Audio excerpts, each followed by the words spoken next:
அதுக்கு நான் வந்து 3/4 கிலோ மட்டன் கழுவி வச்சுருக்கேன். அதை வந்து குக்கரில் வேக வச்சுக்கிறேன்.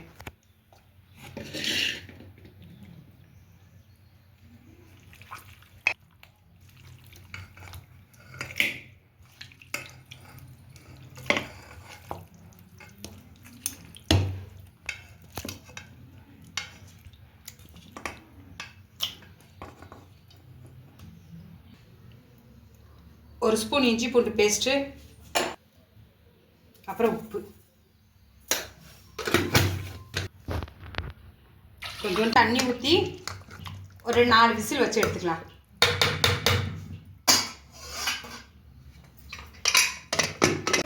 குழம்பு வதக்கிறதுக்கு ஒரு ஸ்பூன் எண்ணெய், ஒரு ஸ்பூன் சோம்பு,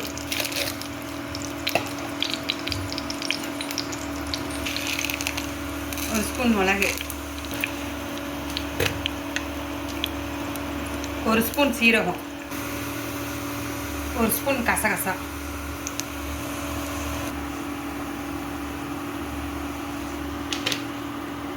ஒரு 3 கிராம்பு, ஒரு துண்டு பட்டை,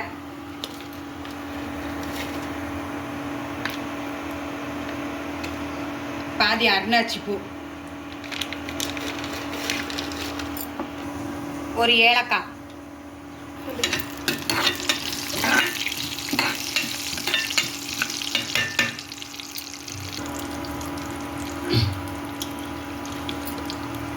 ஒரு கைப்பிடி சின்ன வெங்காயம்.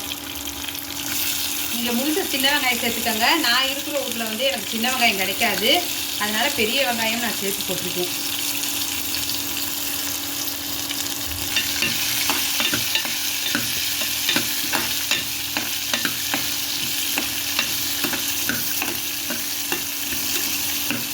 நல்லா வதக்கி விட்டுருங்க.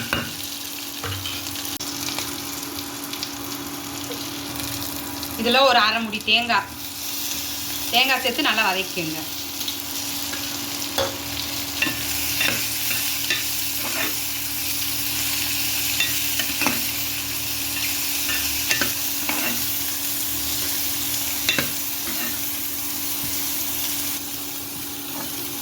அவ்வளோதாங்க, வதக்கியாச்சு. இதை அப்படியே அரைச்சி எடுத்துகிட்டு வந்துடணும்.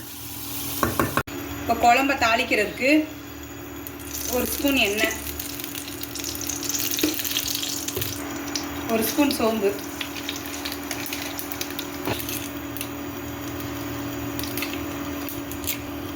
ஒரு பிரியாணி இலை,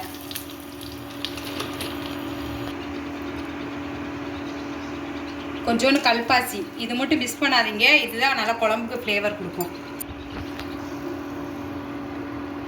சின்ன வெங்காயம் சேர்த்துக்கோங்க. என்கிட்ட சின்ன வெங்காயம் இல்லை, அதனால் பெரிய வெங்காயம் கட் பண்ணி வச்சுருக்கேன் பொடிசா, அதை சேர்த்துக்கிறேன்.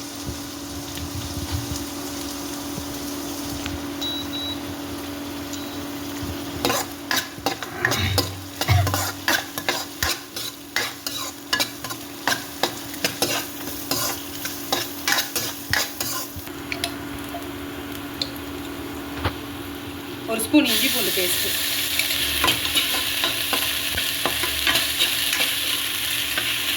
நல்லா பச்சை வாசனை போக நல்லா வதங்கிக்குங்க.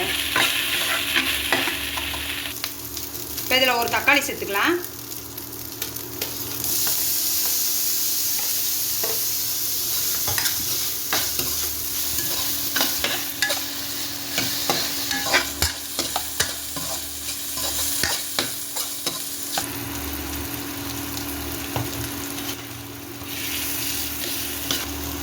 இல்லை 2 ஸ்பூன் குழம்பு மிளகாய் தூள் சேர்த்துக்கலாம்.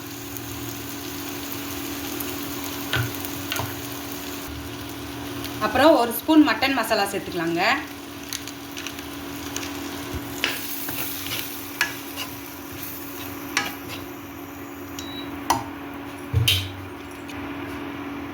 இப்போ இதில் நம்ம வேக வச்ச கறியை எடுத்து சேர்த்துக்கலாங்க.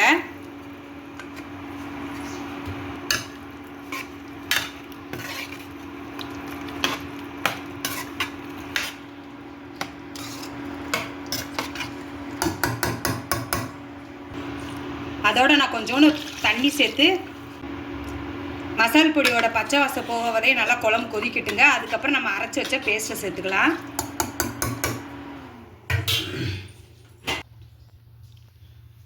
அவ்வளோதாங்க, மூடி வச்சு குழம்பு நல்லா கொதிக்கட்டுங்க. அதுக்கப்புறம் அரைச்சி வச்ச பேஸ்ட்டு சேர்த்துக்கலாம். இப்போ நம்ம இதில் வதக்கி அரைச்சி வச்ச தேங்காய் பேஸ்ட்டு சேர்த்துக்கலாங்க.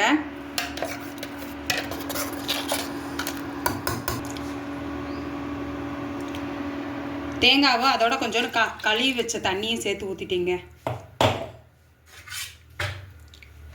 அவ்வளோதான். இனி குழம்பு வற்றி உப்பு செக் பண்ணிக்கோங்க. நான் வந்து மட்டன் வேக வைக்கிறப்பே உப்பு போட்டேன், அதனால் எனக்கு சரியாக இருக்குது. நீங்கள் செக் பண்ணி பார்த்து உப்பு வேணும்னா போட்டுக்கோங்க இந்த டயத்தில். அவ்வளோதாங்க. நீ குழம்பு கொதித்து வற்றி இறக்கிட்டா மட்டன் குழம்பு நம்மளுக்கு ரெடி ஆயிரும். அவ்வளோதாங்க. எண்ணெய் பிரிஞ்சு வந்ததுக்கப்புறமா மேலே கொத்தமல்லி தலை தூவி இறக்கிட்டா மட்டன் குழம்பு ரெடி ஆயிரும்.